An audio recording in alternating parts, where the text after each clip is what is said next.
Thank you very much. What I think I will do to try to answer that question is talk about the three crises. In fact, you mentioned all of them, and just give an update on where we stand with them. The first would be the acute food and nutrition crisis that you spoke quite extensively about. The second is the chronic underlying structural issues that leads to actually a perpetual crisis in the Sahel. And the third is the issue of Mali and its repercussions, not only in Mali, but across much of the Sahel region. Starting with the first one, everything that you have said is absolutely correct. I think some good news that I can say, I think some lessons have been learned and were applied in this crisis. Number one is the very good response from governments like the government of Niger, which came out fairly early and signaling that there was likely to be a food and nutrition problem. And this was followed by calls from other governments in the region as well. And I think this was an essential step into an earlier response. The second, I think, the efforts of the EU commissioner that you've cited, plus many others, in fact, at senior levels, including Valerie Amos from OCHA, were instrumental in mobilizing good resources reasonably early. We could always get things earlier, but reasonably early, to make sure that there were significant resources available for humanitarian response, particularly in the food security and nutrition issues. There were weaknesses, I think, in understanding the totality of what's required in this kind of a context, in the sense that there was not enough resources forthcoming in agriculture, which is important to sustain livelihoods, both during and after a crisis. Not enough resources for health, water-related support, which is also important for life-saving assistance during this type of food and nutrition crisis, and even issues of education not well funded either. I will speak of the refugee issues separately under Mali and some of the complications there. But having said that, I think a reasonable response was undertaken. There are gaps. And not every country scaled up as quickly as we would have liked on the ground. Countries such as Niger and Chad had a long history of humanitarian work on the ground and had a stronger base, quite frankly, to work from, and an easier base to scale up. Other countries, maybe I should cite the countries just so we're clear which countries in the Sahel we're talking about.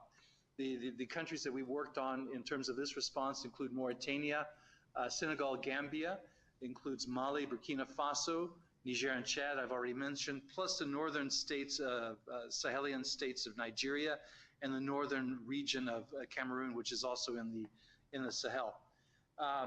The other 7 countries, apart from Niger and Chad, really didn't have that humanitarian base.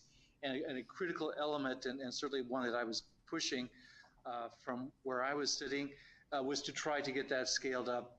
Some cases it worked better than others, but I still think there's a lesson to be learned on how to scale up even more quickly than what was done in this particular circumstance. I would say in general, the threats that we saw last year, while the threats materialized, I think the response was strong enough and early enough to largely contain the most catastrophic impacts of that. And I think we have avoided significant catastrophe across the Sahel due to the early response and due to the early mobilization of resources. And I think that's a positive outcome this year. But I think it's important and carrying forward to remember that what we saw this year is simply an amplification of what exists every year in the Sahel. Even in a good year across the Sahel, 250,000 children will still die of malnutrition in these same 9 countries that I've mentioned. A reminder that this is still a serious issue that will have to be addressed next year and the year after. A part of our planning for 2013 is to deal with what will be that residual, which is significant. The word residual is probably not a good term to use. That significant caseload that will still remain and require support, both in food insecurity and malnutrition. This is why the discussion over resilience is gaining, I think, currency among both the humanitarian and development communities.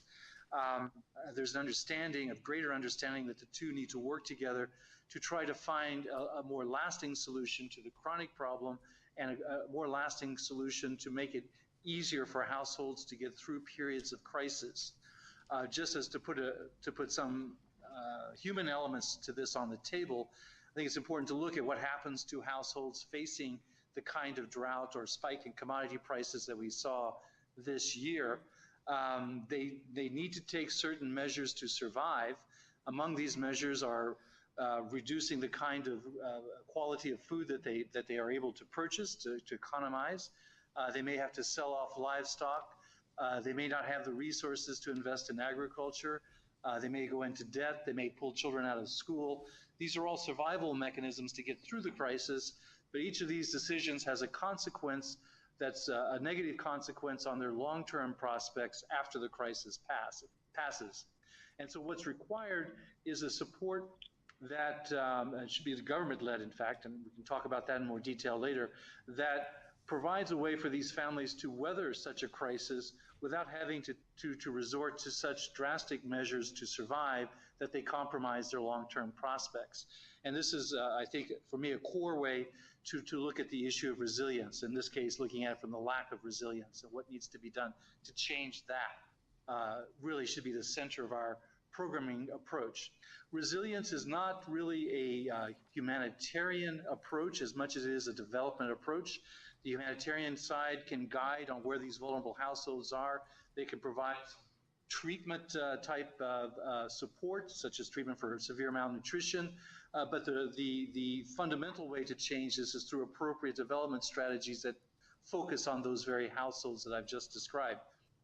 Where we are on that, I think there's a very good initiative among national governments, regional bodies, bilateral organizations and multilateral organizations concerned about the Sahel, wanting to put together a program of resilience programming that will, over a period of time, and this will take years, start to make a difference in the resilience levels of communities to weather such a crisis. GIR Sahel is the initiative that was spearheaded by the European Union, which I think is a very positive approach to develop a broad partnership among all of the entities I've described, plus civil society and other groups, to try to get a longer-term engagement for work on resilience. And I think the possibility exists for that partnership to be fully developed in 2013 with significant resources behind that programming approach that will permit the long-term development approach required to make that difference. But David, I'm going to stop you just. David, I'm going to stop you just for a moment. Sure. Thank you very much indeed for covering that great kind of canvas, because, as you say, those are all things we're going to take up in a little more detail, in much more detail, particularly the resilience. But can I just bring you back to the present emergency, if you like, and ask you a couple of specific things out of that. Do you, and I should just point out to anybody who's following this line online and may not be aware, you are in the region, you're in Senegal, talking to us from there. Do you, with your oversight of the whole crisis and the response to it, do you have a figure you would regard as reliable for what we might call the excess mortality, the excess deaths this year in this emergency, either in individual countries or across the region? At this point, no, we don't have such a figure, but that's something we will be working on as we get through the lean season and the evaluations are done on that. We'll get a closer picture of that. I mean, I asked the question because you talked about it being contained, but obviously that would be one vital measure of it. Yeah, that would be one metric to validate that statement. I understand. What I can say is we do have performance-related data, which we have synchronized across the region and across the 9 countries that I've mentioned, which is more output-oriented than outcome, which is what you're looking for. And that does show a fairly good response across the region that takes us above the level of performance that we saw for chronic levels last year. Right. So the assumption would be that the fact that we're able to reach a significantly larger number of children that are severely malnourished or moderately malnourished, and we have those figures, that we will have a positive impact on reducing the excess deaths. And the same on the food security and the work that's been done there. We have performance figures that tell us where we are. and we are able to gather that on a month-to-month basis. So it's on that basis, plus the various other reports that we see that indicate that. But we need a final evaluation at the end to really determine the figure that you've just described. Right, no, it's helpful to have that. Thank you. While you're, I mean, we hope you'll be with us throughout this, but just in case the line were to go down, I just want to stay with you on Mali more specifically for a moment, if I may, before we turn to others here. You'll be more aware than anybody that there are very active discussions going on, of course, about an African-led military intervention in the north of Mali with logistical training and maybe other support from European nations and the US. Indeed, discussions in Bamako at this very moment, I think, on shaping that intervention. Though, of course, it would have to go back to the United Nations for a formal resolution before it could actually begin. There have also been recently warnings from a number of aid agencies here about the potential humanitarian consequences of such a military intervention, that civilians could, in the short term, at least find themselves caught in the middle and worse off, and that aid delivery in the north of Mali could become even more difficult than it is already. What do you think is likely to happen, and do you share those concerns raised by a number of individual agencies? Well, I think it's clear to everyone that the mechanics of a military intervention are being put in place. That's exactly what's being discussed in Bamako. There is a dual track on this. So the second track would be one for political dialogue and negotiation with groups in the north. And one can hope, and certainly we want to work towards that type of approach as opposed to a military one for resolving the issues in the north of Mali, though I have to say there are also political issues in the south of Mali in the transition period that government is going through that we also have to be careful about. Having said that, the reality of the possibility of a military intervention is something we cannot ignore. And would you, just in the light of what you just said, would you actually argue against it yourself, that more time should be given to the possibility of negotiation? Well, I would certainly argue that the political process should be given the appropriate space and time to try to resolve it in that fashion. And that whatever is done is certainly done with the full understanding of the humanitarian consequences of that, and that there's find a way to minimize those primarily through political dialogue.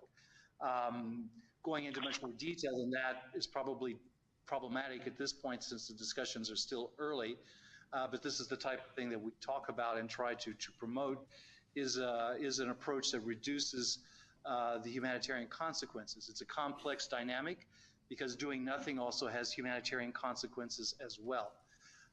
So what is required, I think, is a very nuanced understanding of both the political dynamics in the south of Mali as well as the evolving situation in the north of Mali in order to make a series of policy decisions on how best to go forward.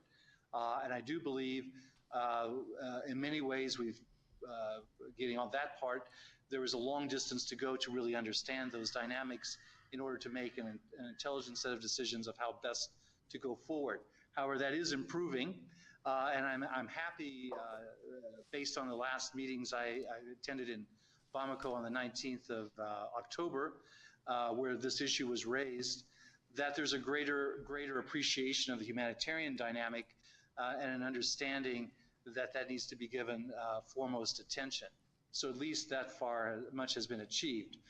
We will continue to accompany that process in order to give appropriate counsel and advice on all of these aspects, whether it's on the political dialogue or the possibility of a military intervention, on how to minimize humanitarian impact, also how to maintain the independence of humanitarian operations in Mali and in the surrounding region. And I'd like to just move it one step further. I think what we're talking about in the north of Mali is not going to be limited to the north of Mali, nor will it necessarily wait for a military intervention. This is something that could potentially have an impact throughout Mali, but also some of the surrounding countries such as Niger, Burkina Faso, and Mauritania. And we need to plan for those contingencies as well. And also the mere preparation of such an intervention can have its own consequences. It could start to promote people to move just because they want to avoid being in a place where a conflict may take place. I have spoken to many refugees who've already left because of an anticipated intervention. And it may have security implications for humanitarian personnel on the ground, even in the run-up to such an intervention. So it's complex, and we need to take into account all of these dimensions in our own planning, which we're trying to do right now, both for contingency planning for the humanitarian side, but also to secure our personnel so they continue to be able to deliver as the security conditions potentially change in the coming months. Extremely interesting. Thank you for that. Your line is beginning to scramble just a little bit, so I don't know whether we will be able to continue to talk to you. I hope so. But can I, very briefly, because it is so important, can I just ask you one thing? If it does turn into a military intervention, if that's the road it goes down, given what I said about the need for a new UN resolution, how quickly do you think that military intervention could get underway? Well, this is, I have no inside information on that, but I think what you can see in the press would seem to indicate that, that something in the order of the second quarter of next year would be a time when something like that could start to actually be feasible to carry out. That's just how long it will take, likely, for this machine to be put in place in order for something of this nature to become effective. Okay. However, there will be interim steps, I'm sure, before that to train the army in Mali. That's been clearly stated. So there will be intermediate steps taken well before that time. But for an actual military intervention that you suggest, I would suggest the second quarter is about as early as you could see that. And that's the time frame that we need to be working in to prepare for that possibility. Over. That's really helpful insight. Thank you very much.